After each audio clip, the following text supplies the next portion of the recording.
Friends, இன்றைக்கி நம்ம அதுரு சேனலில் பன்னீர் பட்டர் மசாலா நான் வீட்டிலையே ஹோம்மேடாக செய்கிறேன். அது வந்து சீம்பாலில் எப்படி செய்கிறதுன்னு நான் காமிச்சு தரேங்க. இது என்னோடய ப்ரிப்ரேஷன் தான். பாருங்கள் எப்படி இருக்குன்னு ட்ரை பண்ணி பாருங்கள். நல்லா வந்துச்சு எனக்கு. ஆனால் ரொம்ப நாள் நம்ம எடுத்து வைக்கக்கூடாது, சீக்கிரம் தீர்த்து விட்டுறணும். வாங்க எப்படி செய்கிறதுன்னு காமிச்சு தரேன், பார்க்கலாம் வாங்க.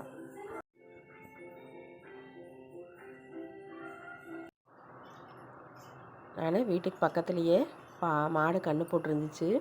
எனக்கு பால் வேணும்னு சொல்லி வச்சுருந்தேன். அவங்க ஒரு 1.5 லிட்டர் பால் கொண்டு வந்து தந்தாங்க. அதை வந்து ஒரு பாத்திரத்தில் ஊற்றி நம்ம காய்ச்சிடலாம். காய்ச்சவே பால் வந்து நல்லா பிறுபிறுன்னு வந்துடும். இந்த பால் பொதுவாக சீம்பால் வந்து காய்ச்சினாலே பிறுபிறுன்னு ஆயிரும். பாருங்கள், சூடாக எப்படி வருதுன்னு பார்த்துக்கோங்க. நல்லா இலக்கி விடணும், அடி பிடிச்சிரும். நல்லா இலக்கி விட்டுக்கிட்டே இருக்கணும். ரவுண்டாக இலக்கி விட்டுக்கிட்டே இருந்திங்கன்னா தான் அடி பிடிக்காது, இல்லாட்டி அடி பிடிச்சிரும். பாருங்கள், பிறுன்னு வருது பாருங்கள். இந்த மாதிரி வரும். அப்போ நான் என்ன செஞ்சேன்னா, கொஞ்சம் நேரம் காய்ச்சிட்டு ஒரு பாதி லெமன் வந்து அதில் புழிஞ்சு விட்டுட்டேன். பாதி லெமன் புழிஞ்சு நல்லா அடுப்புலேயே வச்சு கொஞ்சம் நேரம் நல்லா சூடு பண்ணிவிட்டு அது ஒரு பிளேட் போட்டு மூடி வச்சுட்டேன். நான் அப்படியே ஒரு 10 நிமிஷம் மூடி வச்சிடலாம். பாருங்கள், 10 நிமிஷத்துக்கு அப்புறம் எப்படி இருக்குன்னு பாருங்கள். அதை வந்து ஒரு வடிகட்டுறதுல நம்ம ஊற்றி வடிகட்டி இந்த மாதிரி அமுத்தி விட்டுக்கிட்டே இருக்கணும் கொஞ்சம் நேரம். அதில் இருக்க தண்ணி பூரா வெளியே போகணும்.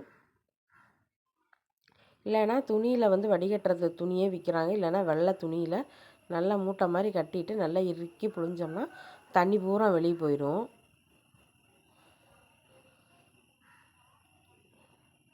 கொஞ்சம் நல்லா இப்படியே பண்ணிட்டேன். பாருங்கள், நல்லா அமுத்தி விடும்போது அந்த இருக்கிற தண்ணி பூரா போயிடும். கை வச்சும் புழிஞ்சு எடுக்கலாம். பாருங்கள், இப்படியும் புழிஞ்சு எடுக்கலாம். இருக்கிற தண்ணி பூரா போயிடும். பாருங்கள், ட்ரையாக இருக்குது பாருங்கள். இதை வந்து நான் மிக்ஸி ஜாரில் போட்டுட்டு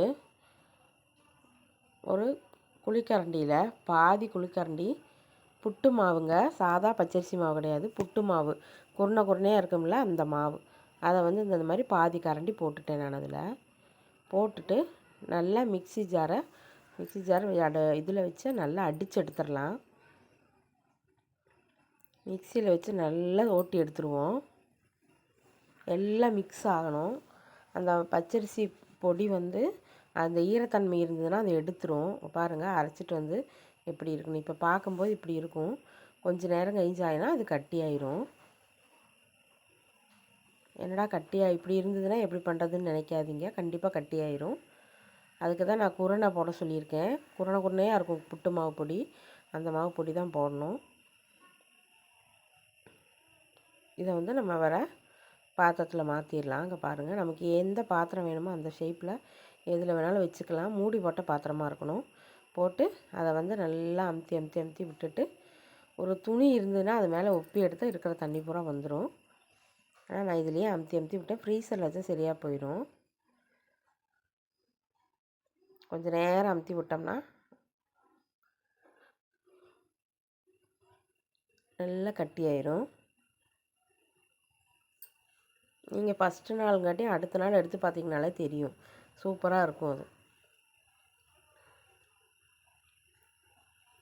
இந்த பாத்திரத்தில் எண்ணெய் தடவி அது வைக்கலாம். ஆனால் எண்ணெய் ஸ்மெல் வந்துடும். கொஞ்ச நாள் ஆனால் ஏதாவது எண்ணெய் ஸ்மெல் அடிக்கும். அதனால் நான் எண்ணெய் தேய்க்கல, சும்மா பாத்திரத்துலேயே போட்டு அமுத்தியிருக்கேன். இதை வந்து ஒரு பிளேட்டில் கொட்டி எப்படி இருக்குன்னு உங்களுக்கு காமிச்சு தரேன் பாருங்கள்.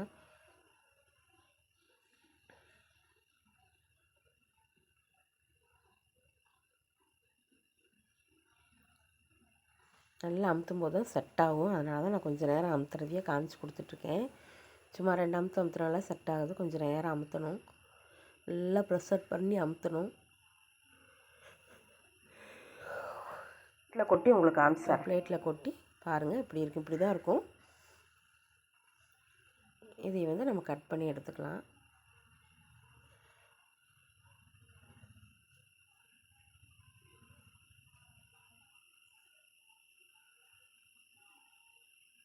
இது இப்போ உடனே காமிச்சதுனால அடுத்த நாள் ஃப்ரீசரில் வச்சு காமிச்சா இன்னும் சூப்பராக இருக்கும். பாருங்கள் இப்படி இருக்கும். நம்ம அதை வேணால் கரெக்டாக எடுத்துகிட்டு ஷேப் பண்ணிக்கலாம்.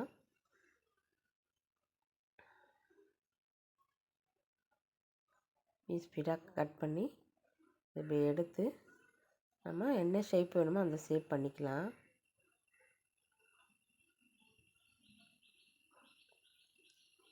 பன்னீர் பட்டர் மசாலா செய்கிறதுக்கு நல்லா டேஸ்ட்டாக இருக்கும். நான்வெஜ் சாப்பிடாதவங்களுக்கெல்லாம் இது சப்பாத்திக்கு கிரேவி பண்ணுறதுக்கு சூப்பராக இருக்கும். ட்ரை பண்ணி பாருங்கள். எல்லாத்தையுமே இந்த மாதிரி பண்ணிட்டேன் நான். பாருங்கள் சூப்பராக வந்திருக்கு. இது இனி ட்ரை ஆச்சுன்னா இனி நல்லாயிருக்கும், சாஃப்டாகவும் இருக்கும்.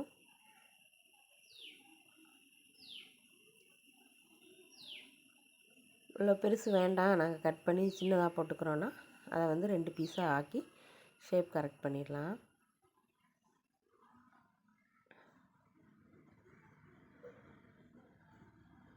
இந்த மாதிரி பண்ணியும் போட்டுக்கலாம்.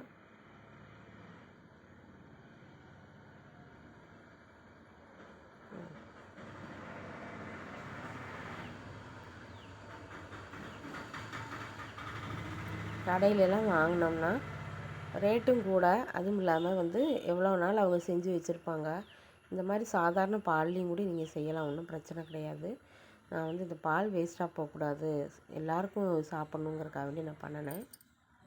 இதுலேயே நிறைய வெரைட்டி பண்ணலாம். ஸ்வீட் பண்ணலாம், காரம் பண்ணலாம், அதே மாதிரி தோசைக்கு போடலாம்.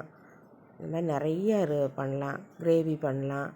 அதனால் இது வந்து உடம்புக்கு ரொம்ப நல்லது. இந்த மாதிரி எடுத்து ஸ்டோர் பண்ணி வச்சுக்கோங்க. ஒரு வாரத்தில் நம்ம கிடைக்கும்போது எப்பாவது அதெல்லாம் கிடைக்கும். நம்ம டெய்லியெல்லாம் கிடைக்காது, நம்ம வேணுங்கும் போதெல்லாம் கிடைக்காது. அதனால் கிடச்சிதுன்னா வாங்கி இந்த மாதிரி ட்ரை பண்ணுங்கள், நல்லாயிருக்கும். ட்ரை பண்ணி பாருங்கள், சூப்பராக இருக்கும். இந்த மாதிரி 2 பாக்ஸில் போட்டு நான் ஃப்ரிட்ஜில் வைக்கிறேன். ஃப்ரீசருக்குள்ளே தான் வைக்கணும், வெளியில் ஃப்ரிட்ஜில் வைக்கக்கூடாது. இந்த வீடியோ உங்களுக்கு பிடிச்சிருந்ததுன்னா அதை எடுத்து லைக் பண்ணுங்கள், ஷேர் பண்ணுங்கள், சப்ஸ்கிரைப் பண்ணுங்கள். மறக்காமல் அத்ரு சேனலுக்கு ஃபஸ்ட் டைம் பார்க்குறவங்களா இருந்தால் சப்ஸ்கிரைப் பண்ணி பக்கத்தில் இருக்கிற ஆளுங்கிற பெல் பட்டன் அமுத்துங்க. தேங்க்யூ.